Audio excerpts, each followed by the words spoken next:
The lie was so ordinary I almost respected it. Working late. 2 words. The most common lie in the English language. Hiding in plain sight between I'm fine and it meant nothing.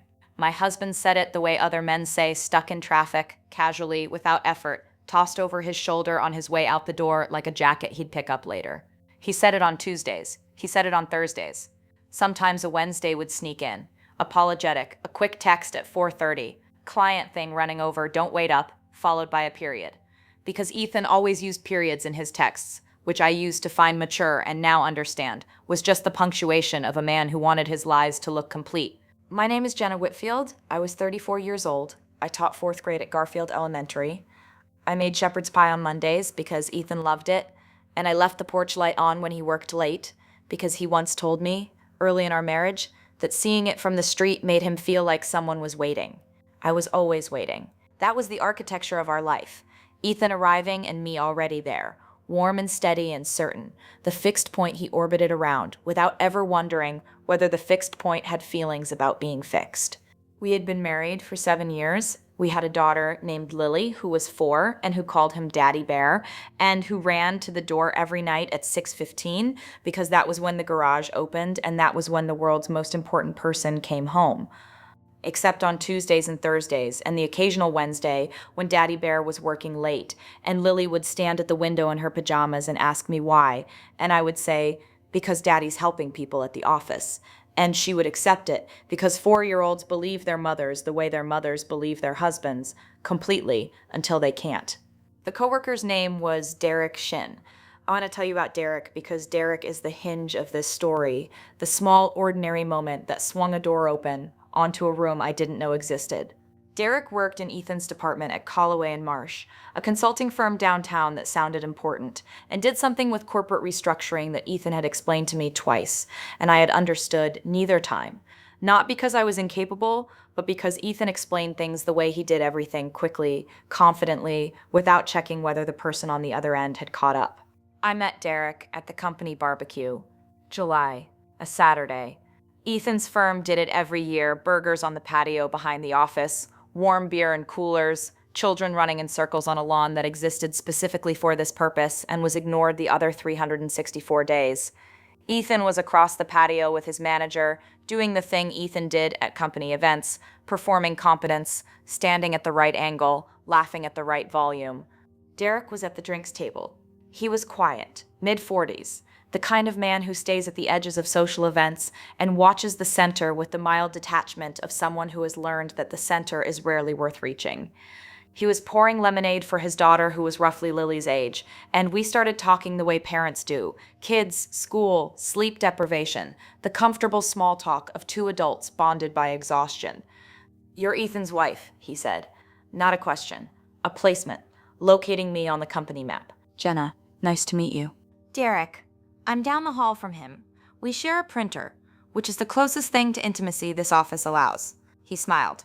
I liked him immediately, the way you like people who are funny without trying to be noticed for it. We talked for 20 minutes.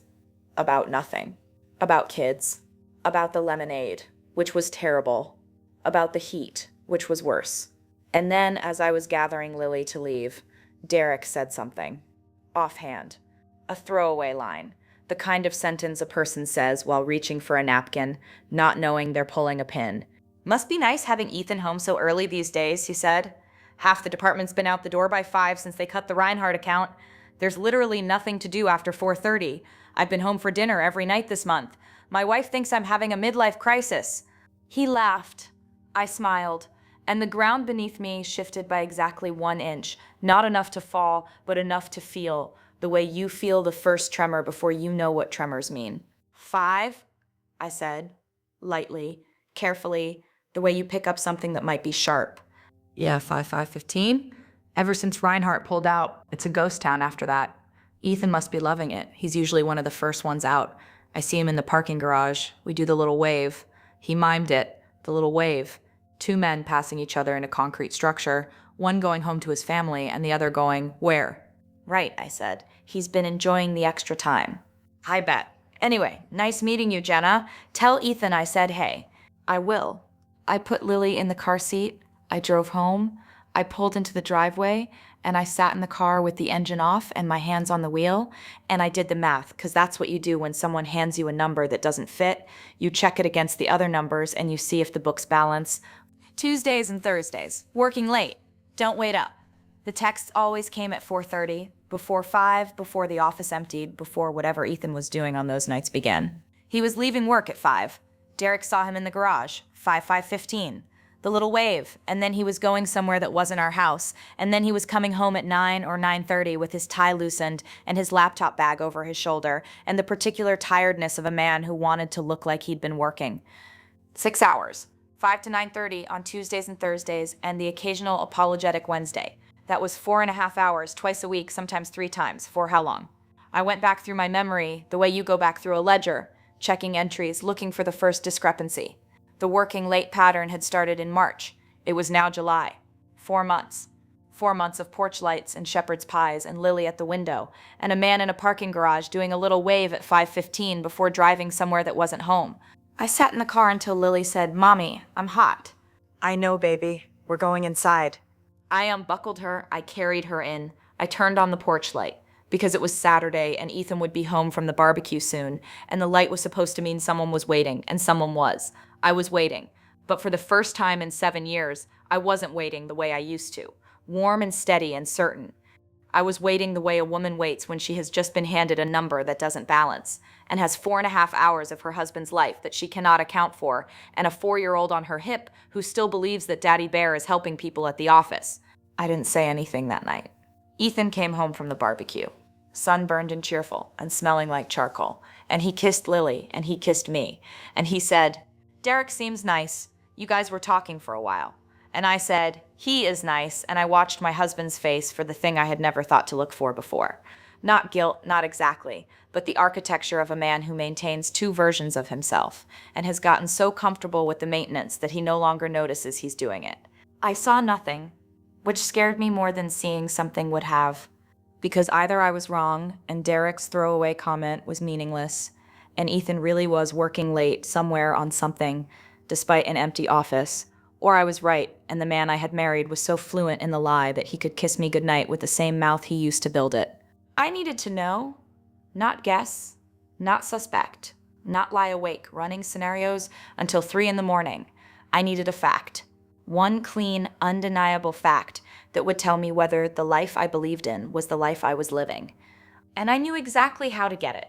Tuesday was 3 days away. Tuesday, I left work early. I told the front office I had a dentist appointment. I told the substitute I'd left lesson plans on the desk. I told Lily's daycare I'd be picking her up late. 3 lies in one afternoon, which was more than I'd told in a year, and each one tasted like something I'd swallowed wrong. Small and sharp and sitting in a place it shouldn't be. But I needed the time. I needed 4:30 to 9:30, clear and uninterrupted, with no daughter on my hip and no lessons to plan, and no version of myself to perform except the one I was about to become, which was a woman sitting in a parked car outside her husband's office, watching the garage exit like it owed her something. I parked on Mercer Street at 4:15, 3 blocks from the Calloway and Marsh building, close enough to see the garage ramp, far enough that Ethan's Audi wouldn't pass my car on the way out. I wore sunglasses. I felt ridiculous. I felt like a woman in a movie about a woman who feels ridiculous. And I sat there with my hands on the wheel and my heart doing something irregular. And I told myself, if he drives home, it's over. You'll feel stupid and relieved, and you'll never think about this again. If he doesn't drive home, I didn't finish that sentence. I let it sit open, the way Ethan left his texts closed with a period. Some things need to stay unfinished until you're ready to finish them. At 4:51, Derek Shin walked out of the building. I recognized his walk, unhurried, the walk of a man going home to a family that expected him at a reasonable hour. He got in a gray Honda. He left. At 4:58, a woman I didn't recognize walked out, then 2 men, then a group of 3 laughing about something, loosening ties. The building was emptying, the way Derek had described, early, easily, the way buildings empty when there's nothing left to do. At 5:07, Ethan walked out. He was alone. Laptop bag over one shoulder, phone in hand, walking with the particular speed of a man who has somewhere to be.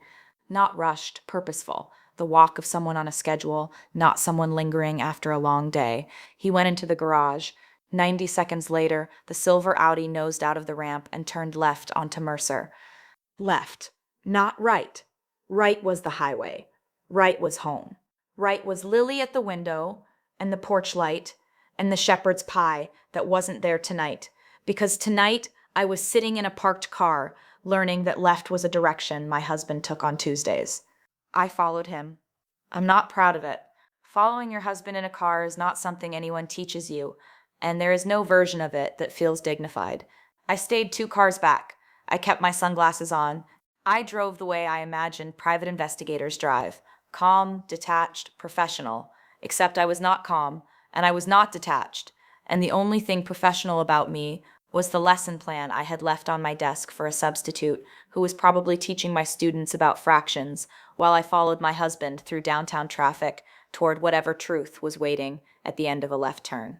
He drove for 22 minutes through downtown, past the park, into a neighborhood I knew by name but had never had a reason to visit. Millcreek, residential, quiet streets lined with old trees and renovated bungalows, and the particular stillness of a neighborhood where people mind their own business. He pulled into a driveway. The house was small, pale blue, a porch with a wooden swing, window boxes with something blooming in them, geraniums maybe, red, the kind of detail you notice when your brain is trying to process something large and reaches for something small instead. There was a car already in the driveway, a white Volvo, a child's bicycle leaning against the garage, a welcome mat at the front door that I couldn't read from where I was parked but that existed, which meant someone lived here who cared about first impressions. Ethan got out of the car. He left his laptop bag inside, he didn't take his phone, he walked to the front door and he didn't knock, and the door opened before he reached it, and a woman stepped onto the porch and put her arms around him, and he put his arms around her, and they stood there for 5 seconds, in the kind of embrace that is not a greeting between colleagues or friends or casual acquaintances, but is the embrace of 2 people who have been doing this long enough that the choreography is automatic. Her head on his chest, his chin on her hair, the particular geometry of bodies that know each other. Then they went inside. The door closed. I sat in my car. I did not scream. I did not cry. I did not get out and pound on the pale blue door and demand to know what was happening inside the house with the geraniums, because I already knew what was happening, and because the body, as I have learned, does not scream when the worst thing happens. The body goes quiet. It goes still. It goes into the same mode it goes into during earthquakes and car accidents, and the moment the doctor says the word you've been afraid of, a mode that is not calm, but is the absence of everything that isn't survival, a clearing of the deck, a making of room for whatever comes next. I picked up my phone. My hands were steady. I opened the camera, and I took photographs.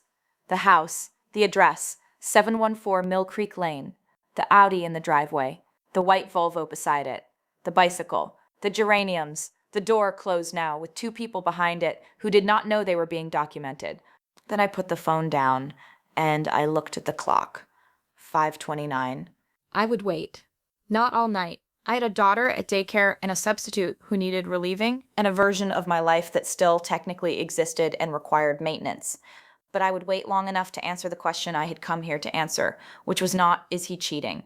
That question had been answered on the porch in 5 seconds, but how long does he stay? Because the length of the stay would tell me the shape of the thing. A quick visit is a fling. An evening is a relationship. And a man who leaves his laptop in the car and doesn't take his phone is a man who is not visiting. He is arriving. He stayed until 8:47.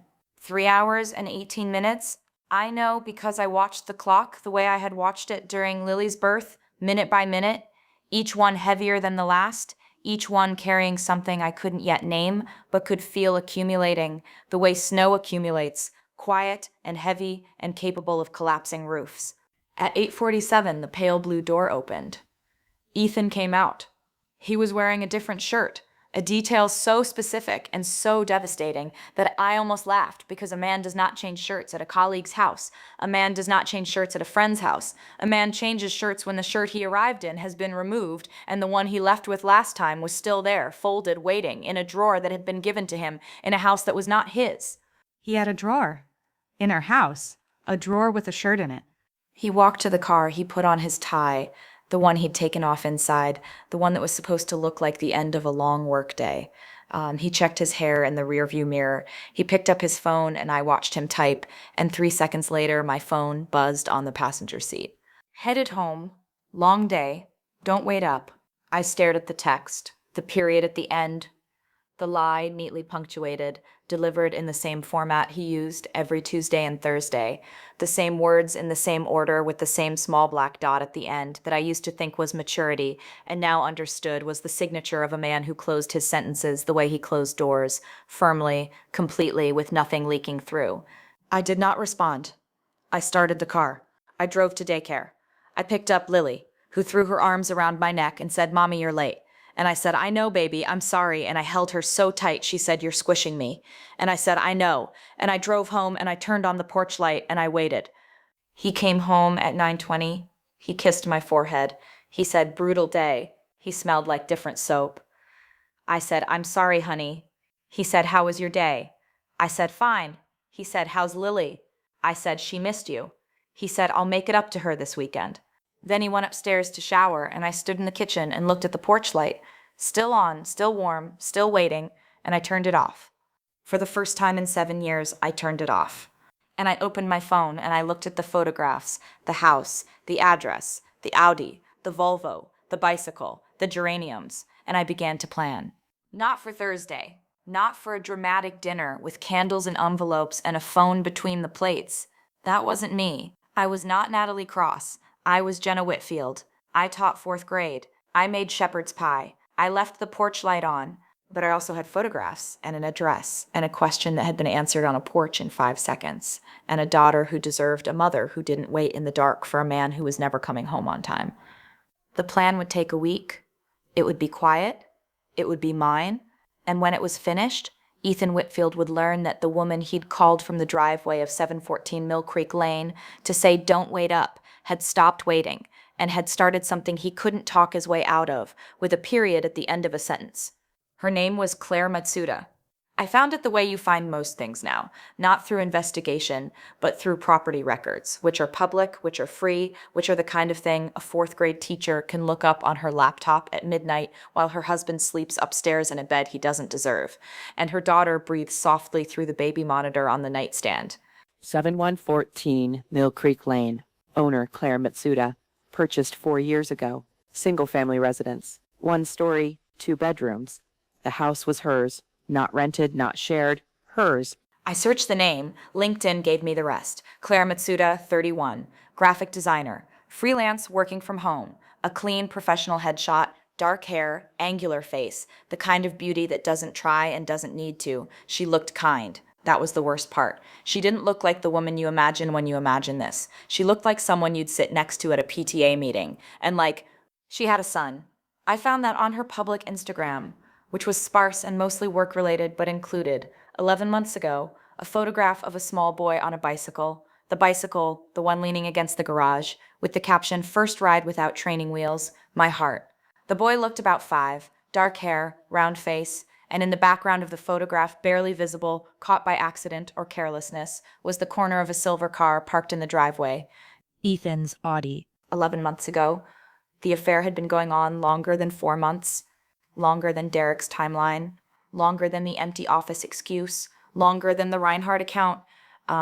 Ethan had been going to that house, parking in that driveway, existing in that boy's background for at least 11 months. Maybe longer, maybe since the beginning, whenever the beginning was, a beginning I hadn't been invited to and hadn't known to look for. I closed the laptop. I looked at the baby monitor. Lily's breathing, soft and steady, the most reliable sound in my life. And I thought about the boy on the bicycle, and I wondered whether he called Ethan by his name or by something else, and the wondering was so painful that I had to stand up and walk to the kitchen and press my hands flat on the counter and breathe. Wednesday, I drove back to Millcreek Lane. Not to follow Ethan, it wasn't a Tuesday. He'd be home at a normal hour, performing the role of present husband, which he did with the fluency of a man who had been rehearsing it for years. I drove there because I needed to see the house in daylight. I needed it to be real in a way that nighttime and photographs couldn't make it. The house was prettier in the sun. The geraniums were brighter. The porch swing moved slightly in the wind. The white Volvo was in the driveway. The bicycle was gone. The boy was probably at school. And in the front window, I could see a shape moving. Claire, working from home. designing something on a screen, living her Tuesday to Thursday life, existing in the hours my husband had carved out of our marriage and given to her. I almost knocked on the door. I sat in my car with my hand on the ignition, and I almost got out and walked up the porch steps and knocked, because the question burning a hole in my chest was not one Ethan could answer. The question was, do you know? Do you know he's married, Claire? Do you know about Lily? Do you know about the porch light and the shepherd's pie and the woman who waits? Do you know he tells me he's working late? And do you know that you are the late he's working? I didn't knock. Not yet. I drove home. Thursday, I called Priya. Not the Priya from the other story. My Priya, my college roommate. Except my Priya wasn't a lawyer. She was a forensic accountant, which is a job title that sounds boring until you need one, and then it sounds like the most important person in the world. I need you to look at our finances, I said. Joint accounts, credit cards, anything with his name on it. Why? Because I think my husband has been spending money on a life I don't know about, and I want to see what it looks like on paper. Priya didn't ask if I was sure. She didn't ask if I wanted to talk about it. She said, send me the statements. Everything you can access. I have a picture for you by Monday. I spent Thursday night at the kitchen table with our filing cabinet open, photographing bank statements, credit card bills, and tax documents. Ethan was upstairs watching a show. Lily was asleep. The house was quiet the way houses are quiet when one person in them is dismantling the structure and the other doesn't know. Monday, Priya called. Sit down, she said. You're going to need to. I sat. There are charges I want to walk you through, starting about 14 months ago. She paused. Recurring charges, a monthly transfer of $2,000 to Claire Matsuda's Venmo. It shows up as a personal transfer. He started it in May of last year. $2,000 a month for 14 months. $28,000. There's also a payment to a pediatric dentist in Millcreek, 3 charges over the past year, and a tuition payment to Millcreek Elementary. 1 installment, $4,200, paid last September. The room tilted. Not figuratively. I felt the floor move the way floors move when gravity changes direction, when the thing you're standing on is no longer the thing you thought it was. He's paying for the boys' school, I said. It appears so. And the dentist. Yes. He's supporting them. The woman and the boy. With our money. With money from your joint account, yes. Which means legally with your money, too. I pressed my hand to my mouth. Not to stop a scream. The screaming part of me had gone quiet days ago, to stop the sound that wanted to come out, which was a laugh, because the absurdity of it had finally reached a pitch that my body could only process as comedy. My husband was paying tuition for a child who wasn't ours, with money that was, and I had been making shepherd's pie on Mondays. There's one more thing, Priya said. Her voice was careful now, the voice of a woman about to hand someone a weight she knows they can't carry but has no choice. I ran the address. The property records show a mortgage. Claire Matsuda is the owner, but there's a cosigner on the loan. Who? Ethan Whitfield. The room stopped tilting. The room stopped moving. The room stopped being a room and became a thing I was inside of, but no longer recognized. Because the man I had married 7 years ago, the man who kissed my forehead and said brutal day, had co-signed a mortgage on a house for another woman, and I had been turning on the porch light for him every night like a fool who believed that light could make someone come home. Jenna, Priya said, are you there? I'm here. What do you want to do? I looked at the kitchen, the counter where I made his lunches, the stove where I cooked his dinners, the hook by the door where he hung the jacket he wore to her house. Everything in this room was a prop in a play I didn't know I was in, and the audience was a 4-year-old girl who thought her father was helping people at the office. I want to meet her, I said. Claire? Yes. Why? Because I need to know if she knows about me, if she knows she's complicit. If she doesn't, I stopped, took a breath. If she doesn't, then she's me. She's just another woman he lied to, and she deserves to know who's been co-signing her life. Saturday morning, Ethan took Lily to the park. Saturday tradition, the one piece of our routine I still trusted, because Lily was there, and Lily was the one person in this family who didn't lie. I got in my car. I drove to Millcreek Lane. I parked in front of the pale blue house with the geraniums and the porch swing and the welcome mat. I could now read. It said, "Come in, we're wonderful." And I walked up the steps and I knocked. The door opened. Claire Matsuda stood in the doorway in a paint-stained t-shirt and bare feet, with a coffee mug in her hand and a smudge of something blue on her wrist, and she looked at me with the open, curious expression of a woman who has no idea that the person on her porch is about to change every single thing she believes about her life. "Hi," she said. "Can I help you?" And I said, "My name's Jenna Whitfield. I think we need to talk about Ethan." And I watched her face, and I saw it. Not guilt, not recognition, not the flinch of a woman who has been caught. What I saw was confusion. Pure, uncut, devastating confusion. The confusion of a person hearing a familiar name attached to an unfamiliar sentence. "Whitfield," she said. "Ethan's last name is Porter." "Ethan's last name is Porter." She said it the way you say things that are true, simply, without force, with the quiet certainty of a woman who has no reason to doubt the name of the man who sleeps in her bed and pays her son's tuition and co-signed her mortgage. She said it standing in her doorway in bare feet with coffee in her hand, and I stood on her porch with my husband's real name in my mouth and watched the distance between her truth and mine become visible, like a crack spreading across glass. "Porter," I said. "He told you his name was Porter." "That's his name. Ethan Porter. He works in consulting. Calloway Marsh." She tilted her head. The confusion was hardening into something else. Not suspicion yet, but the precursor, the body sensing that a thing it trusted is about to be tested. "Who are you?" "I'm his wife." She didn't drop the coffee. She didn't scream. She did something worse. She laughed. A short, involuntary burst. The laugh of a person who has been told something so impossible that the brain rejects it before the heart has time to process. "That's not... No. Ethan's not married. He was married. Years ago. It ended before we met. He told me..." She stopped, set the coffee mug on the porch railing, wrapped her arms around herself, the universal posture of a woman holding herself together while something inside is coming apart. "He told me it ended badly, that she moved to another state, that there were no kids." "There is a kid," I said. "She's 4. Her name is Lily. And I didn't move to another state. I live 22 minutes from here. I've been married to Ethan Whitfield. Whitfield, not Porter, for 7 years. He comes home to me every night after he leaves your house. He tells me he's working late."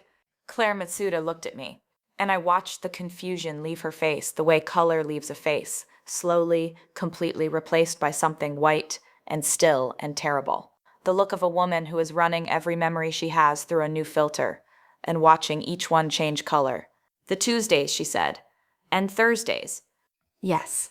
He said those were his long days. Client meetings. He said he couldn't come over on other nights because of the workload. He couldn't come over on other nights because he was home with me and Lily. She sat down on the porch swing. It creaked. The geraniums were very red in the morning sun, and the welcome mat said, "Come in, we're wonderful." And the whole front of the house looked like a postcard from a life that had just been revealed as fiction. "My son," she said. Her voice cracked for the first time. "Kai, he's 5. Ethan, he's been in Kai's life since he was 3. He takes him to the park. He reads to him. She pressed her hand over her eyes. Oh, God. Kai calls him Dad." I sat down beside her on the porch swing in the morning light, 2 women who had never met, sharing a seat that creaked under the weight of a man's lies. I didn't touch her. I didn't say it's going to be okay, because it wasn't, and because a woman who has just learned that the father her son loves is a fiction does not need comfort. She needs a minute. So I gave her one.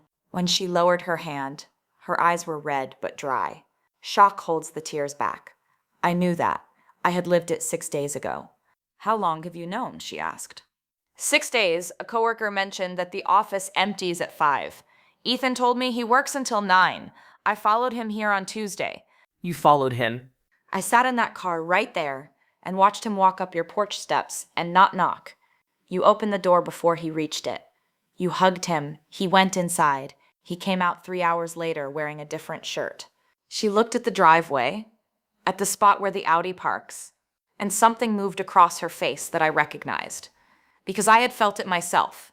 The retroactive horror of realizing that the moments you treasured were shared. That the arms that held you had held someone else the same night. That the man who read your son a bedtime story drove home and kissed another woman's forehead and said, "Brutal day." "The mortgage," she said suddenly. "He co-signed my mortgage. In the name Porter." "I know, my forensic accountant found it." "You have a forensic accountant?" "I have a college roommate who owes me. She found the mortgage. She found the Venmo payments, $2,000 a month. She found Kai's tuition at Millcreek Elementary. She found the pediatric dentist. I paused. All paid from our joint account, which means all paid in part with my money. Claire pressed both hands to her face, and this time the tears came, not dramatic, not cinematic, just the steady, quiet crying of a woman whose foundation has liquefied beneath her, who is sitting on her own porch, realizing that her home, her mortgage, her son's school, all of it was funded by a lie, and the lie had a name, and the name was not Porter. I didn't know, she said, through her hands, through the tears. Jenna, I swear to God, I didn't know. I believe you. He told me he was divorced. He told me he was alone. I would never, you have to believe me, I have a son. I would never do this to another mother. I believe you, Claire. She looked at me, mascara on her cheeks, paint on her wrist. A woman I had spent 6 days imagining as the enemy, and who was in fact just another room in a house my husband had built out of lies. A house with 2 front doors and no back door, and no way out that didn't involve knocking the whole thing down. What do we do? She said. We tell him. Together. Together.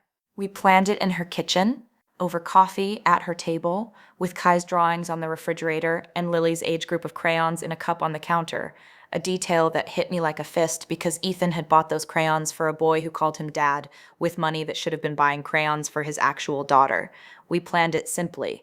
No candles, no envelopes, no theater, just truth, delivered in the only language Ethan wouldn't be able to punctuate with a period.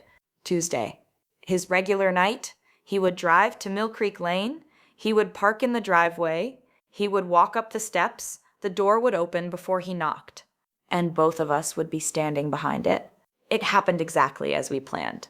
Tuesday, 5:18, the silver Audi in the driveway, the walk up the steps, the door opening.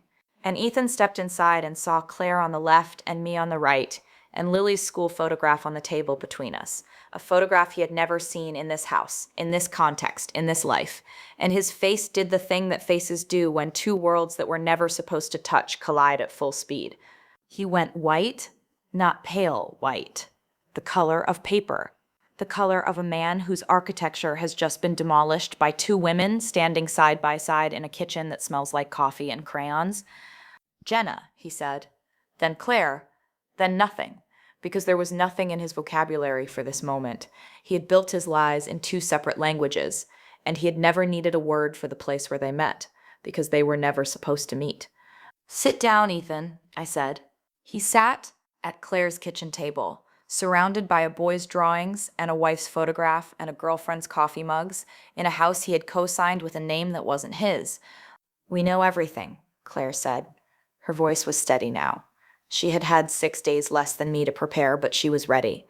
I had made sure of that, because no woman should walk into this conversation without armor. We know about the name. We know about the money. We know about each other. And Lily, I said. Lily, who waits for you at the window, and Kai, who calls you dad. Both of them real, both of them yours, and both of them lied to. He opened his mouth. I watched him reach for it. The machinery, the explanation, the period at the end of the sentence that makes the lie look finished. I watched him reach for it and find it gone, because there is no punctuation for this. There is no tidy ending. There is only a man at a table and 2 women who have compared notes and the silence of a house that just found out it was built on sand. I'm filing for divorce, I said. My attorney has everything, the payments, the mortgage, the false name. You'll be hearing from her this week. And I'm contacting a lawyer about the mortgage, Claire said. You co-signed my home under a fraudulent identity. I don't know what that means legally, but I know what it means for us. We're done. Ethan put his hands on the table. The hands that had held me and held her and held Kai on a bicycle and held Lily at the window. The hands that had built 2 lives and maintained neither. I loved you both, he said. And he said it the way he said everything, with a period at the end, as though saying it firmly enough could make it true. That's not love, Ethan, I said. That's inventory. I stood up. I picked up Lily's photograph. I looked at Claire one last time, and she looked at me, and between us was the strange, broken, impossible bond of 2 women who had nothing in common except the man who lied to both of them. Take care of Kai, I said. Take care of Lily, she said. And I walked out of the pale blue house on Millcreek Lane for the last time, and I drove home, and I pulled into my driveway, and Lily was at the window in her pajamas, waiting, and I went inside and I picked her up and I held her, and she said, Mommy, is Daddy coming home? And I said, not tonight, baby. And I turned off the porch light for good. Here is what I know, after all of it. A lie with a period at the end is still a lie. A man who comes home every night can still be gone. A house with a porch light on can still be dark inside. And the most dangerous sentence in the English language is not I'm leaving or I don't love you. It's working late, said casually, without effort, tossed over a shoulder, like something he'll pick up later. He won't. He never does. My name is Jenna Whitfield. My husband said he was working late. His coworker said he left at 5. And the woman who answered the door at 714 Millcreek Lane called him by a name I'd never heard. The porch light is off now. I'm not waiting anymore.